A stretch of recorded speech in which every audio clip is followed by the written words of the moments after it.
You're ready. Okay. Let's roll. I want to thank you. Hey, Tim, come on in the room. You're the dad. You need to be in the room. There's a chair right here if you want. So I want to thank you for coming to Cedarville University to talk with Grace Norman, Cedarville's silver medalist. And I know Grace arrived early this morning, actually very late last night, early this morning. And so she's adjusting to the new time zone again.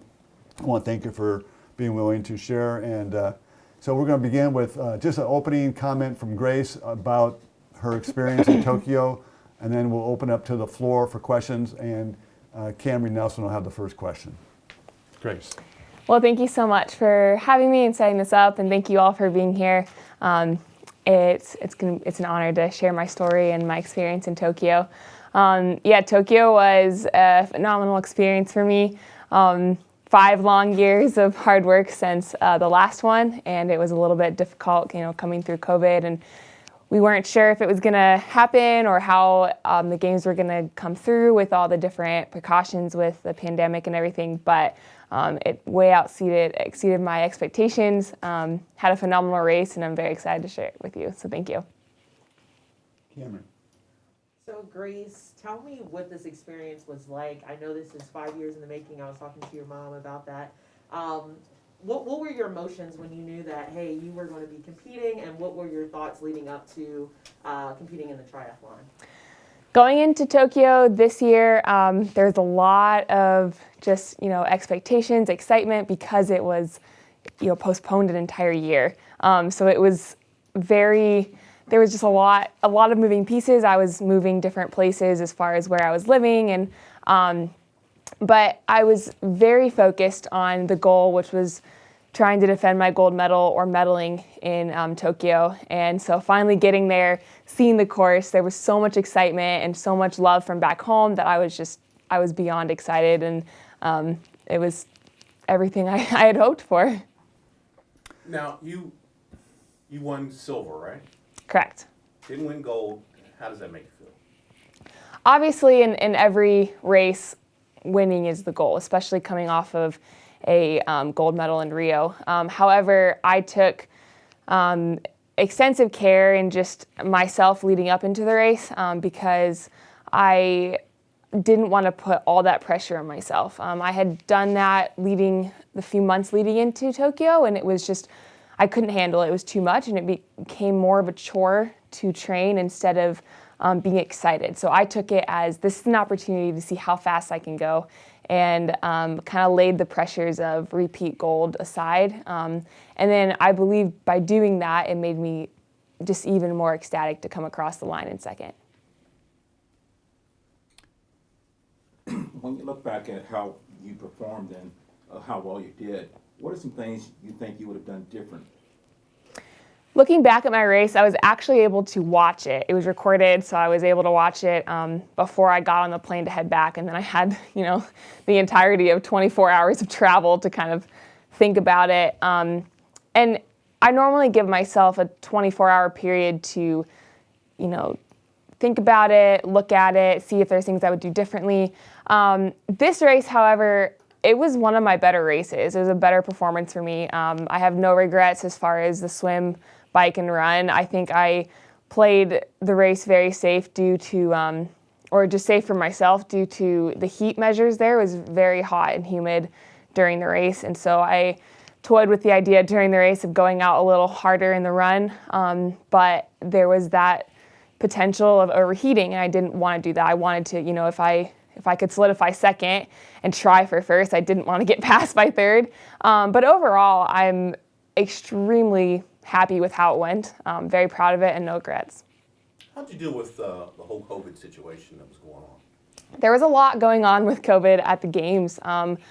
We were tested daily, so that was something we had to do. We had to report our health measures in an app every day. We were, had all those measures. As far as not having family, that was probably the hardest part, was just not having family and friends who had, been there in Rio, and I had so many people excited to come and cheer me on in Tokyo. So dealing with that was kind of sad.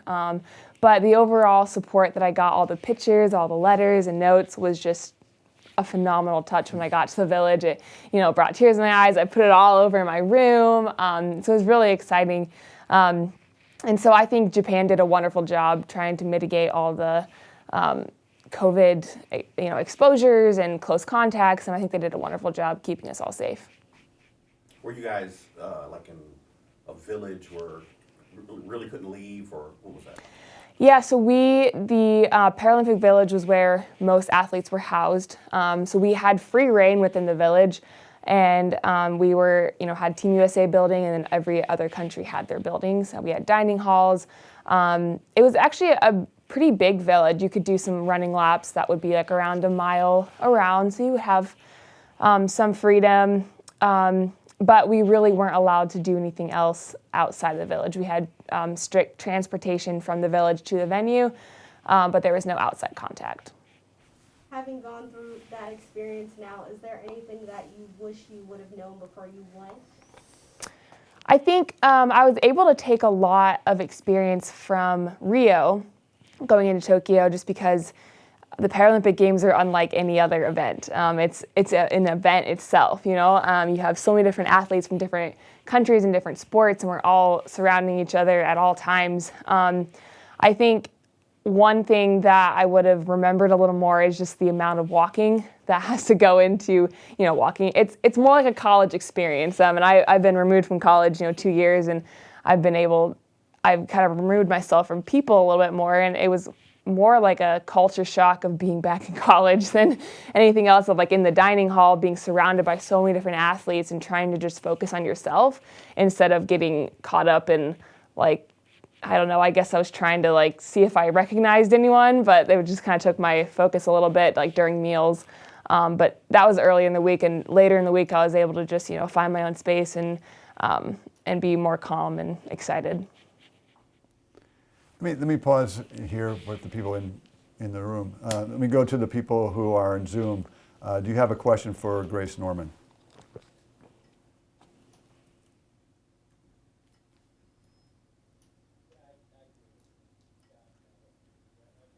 Hi. Good.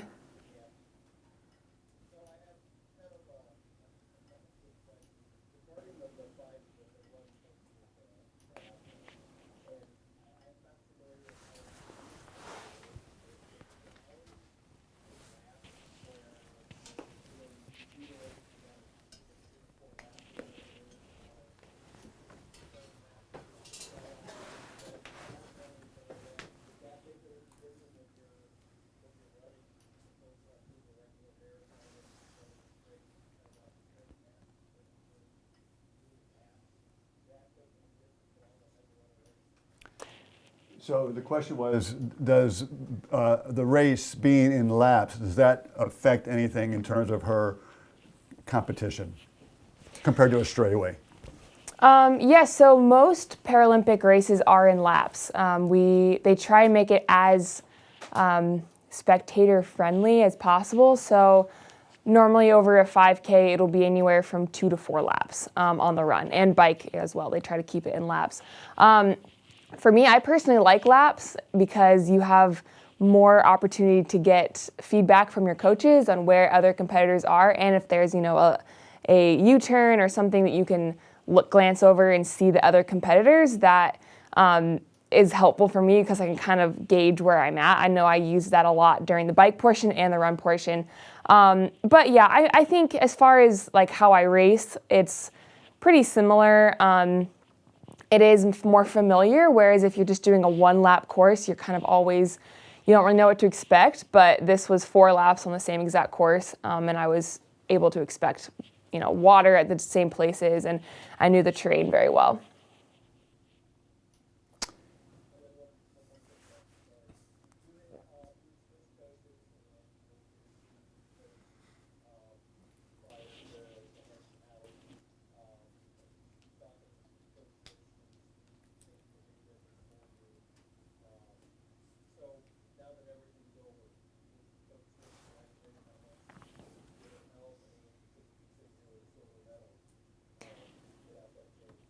So the question is the impact of switching coaches. I definitely am very happy with my decision to switch coaches. Greg Mueller is based out of South Bend, and I was able to go live there for the summer, close to him, and be able to have direct contact with him and his team. And it was just a phenomenal experience leading into this games. I kind of lost faith in my cycling leading up to the coach change. I had been beat multiple years by like minutes in the bike portion, and that just doesn't really make you feel super confident going into a Paralympic Games. And so to be able to have confidence restored back in me through multiple hours of hard work and just the determination that we both had, definitely my performance was coached by Greg Mueller extremely well, and I'm just extremely grateful that he had that much faith and dedication to me going into this games. Talk a little bit about how you came in second. As far as like my feelings towards it, or just the race itself? Because the last part was the running part, right? Correct. Yes. Okay. Yeah, so I obviously have a silver medal. Gold is the goal, but and that's how I started the race. I wanted to race this race without any regrets and put myself in the best position to be a gold medalist at the end of it. So for me, was going off in the swim extremely hard and trying to make as much of a gap as possible. I didn't know that was possible until I was about halfway through the swim and noticed, oh, okay, I'm a little bit ahead, which was super exciting and kind of gave me a little more fire. And I knew that there were strong cyclists in the field.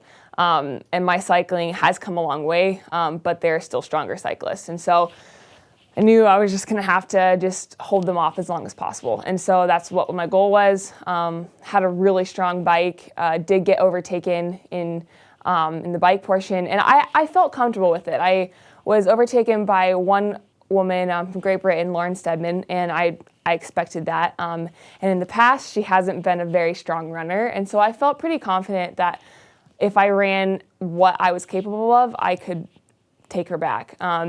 However, she just had a phenomenal run that day. And during the run portion, I was running pretty much the best of my ability and was not really making up any ground.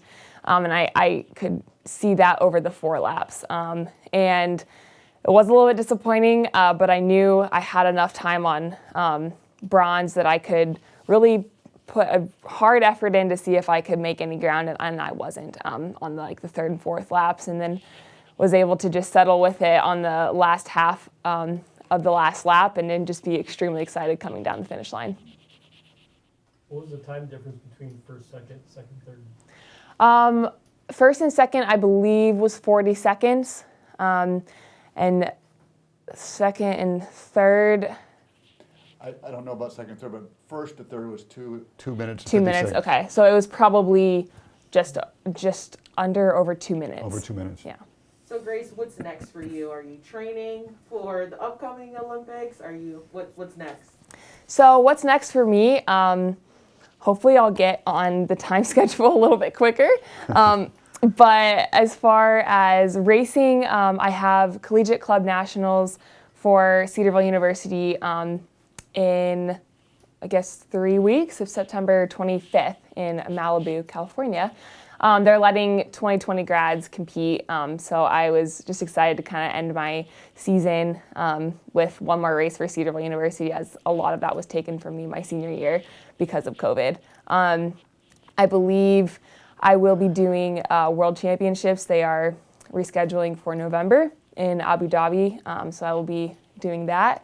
But as far as training, a lot of it is just listening to my body, getting back on the time schedule, not stressing over every little detail as I was pre-Paralympic Games.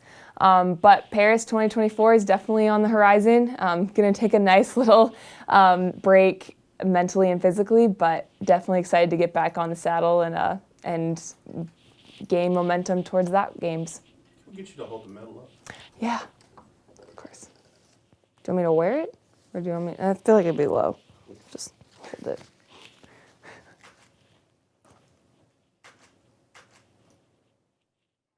While you're doing that, you can still look at them. Do you want me So to hold this? Put it down? you still want it up? Yeah. Yeah, just hold it up.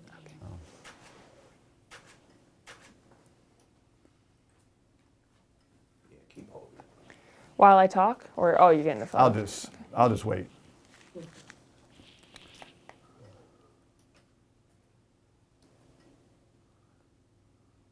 Everyone likes medals.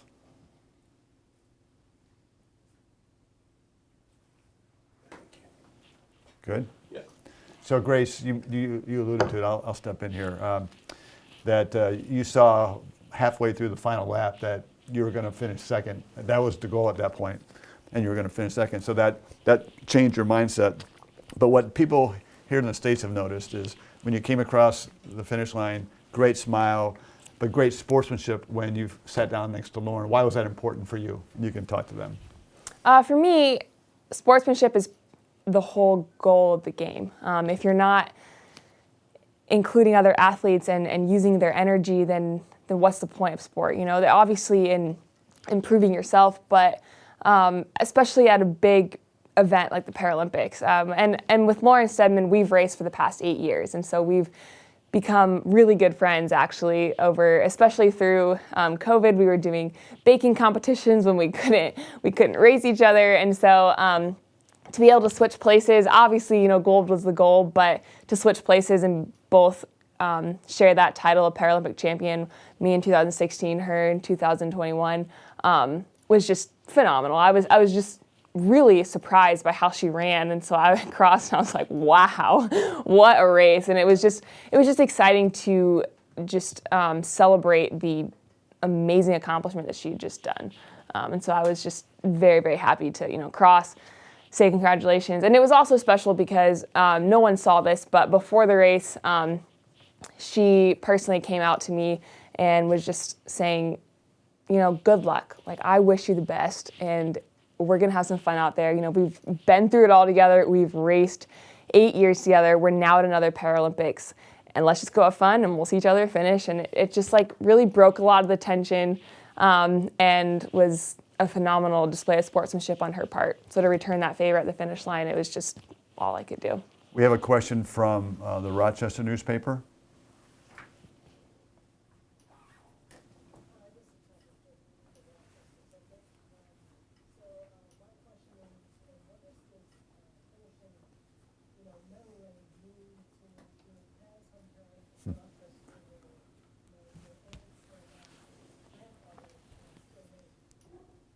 The question is, what does medaling mean to Grace and her dad's hometown and where her grandfather lives?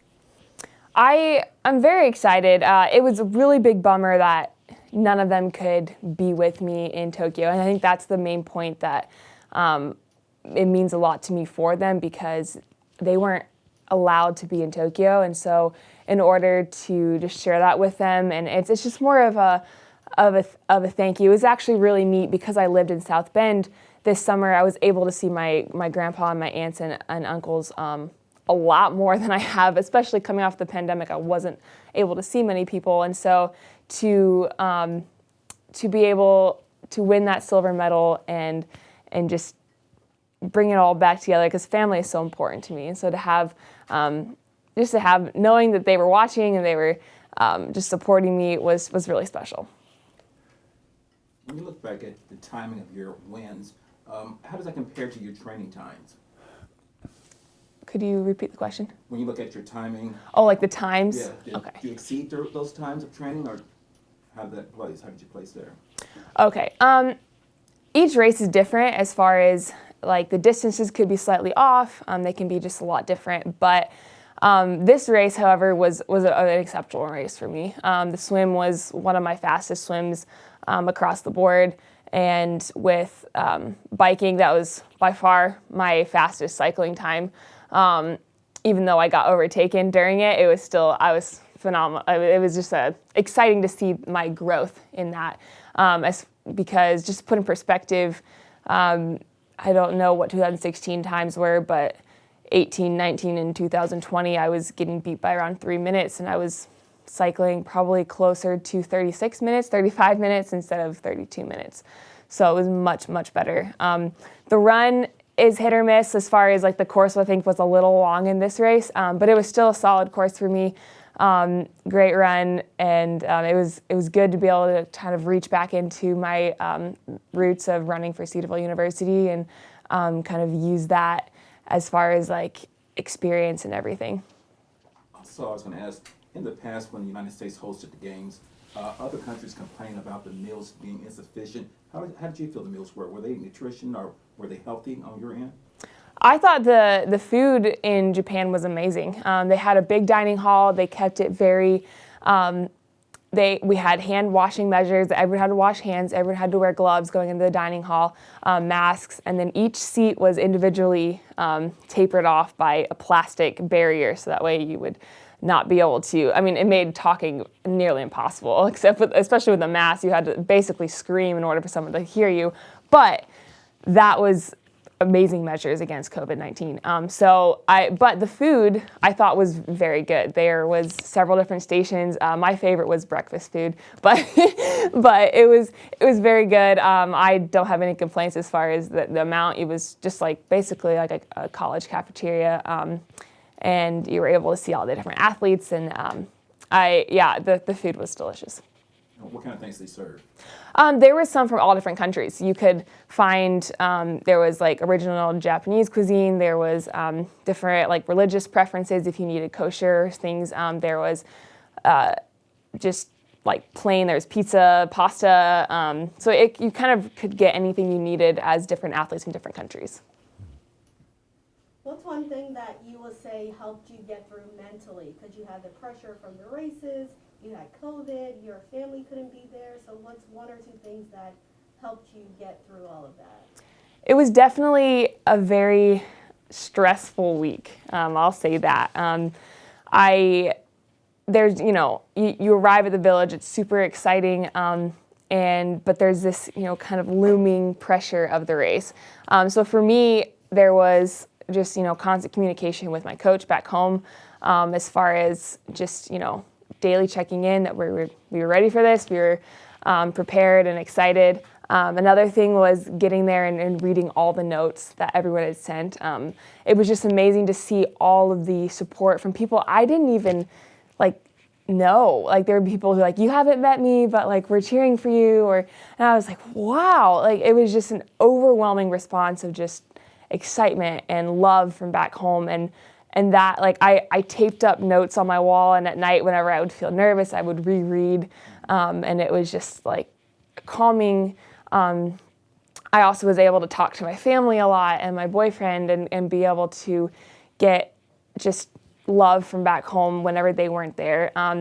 And my relationship with Christ really helps as well. I have really dug into what it means to be a child of God, and this past few months leading into this have been really, really difficult. But he really gave me the strength to get through, especially there were some difficulties right before the race as far as where I was going to be living and staying. I had to move situations, but just the peace I felt going into that race was nothing short of God's grace. Can I ask a question? So you talk about the people back home supporting you, and that's probably because of your mom. But there was also a family from Japan that they were going to stay with that supported you. Talk about that situation and how that made you feel. Yeah, so my family was going to stay with a family in Japan through Airbnb whenever they were staying in Japan supporting me. And so they had kind of learned about who I was and what day I was racing. And then whenever they had to cancel their plans, the family still decided they were going to come out and support me. And I didn't really know they were going to do that. I heard bits and pieces of that through our family text chain. I had never met the family. I still have not met the family, but I was racing and there was an overwhelming response of "Go Grace, go Grace" from Japanese people that I had never even seen, I've never even met. And they had signs that said "Go Grace" and Norman family. And it didn't occur to me who they were until after the race I received a picture from one of my teammates that they were like, "Man, you've got fans all over the world." And it was that family. And I sent it back home. They're like, "No, that's the people we were going to stay with." And so that they came out and supported me and I guess gathered everyone else on the streets. it was really, really cool and neat that they would take the time out to support me and Paralympic movement. Any other questions for Grace? Scott? The Olympics this year seem to have a lot talk about mental health. Can you talk about that and how your faith helped with that? Yeah, there was a big emphasis on mental health this year, which I was really glad to see. As athletes, there can be a lot of pressures, and if you don't take care of your mind and your body, it can have negative effects. It's really difficult, especially in COVID when a lot of us are isolated. It's really difficult to have a positive mentality and not let the pressures get to you. That was one of my goals going into Tokyo, was not let myself put a bunch of pressure on, because that's not what people back home are doing. That's not what the world wants. You know, they're excited that you're here and being able to compete for the United States. And so that was part of my prayers going into the race, was not letting the pressures of myself, but honestly just giving the race over to God and being happy with whatever his plan. I knew he had a plan, and I was going to do everything I could to make sure that I didn't get in the way of his plan. So that meant racing the hardest I could and being prepared as I could. But ultimately, that piece came into the point, and a strong mental health and strong mental game going into the race, because I had God on my side and I knew that he wasn't going to let me down. Any final questions?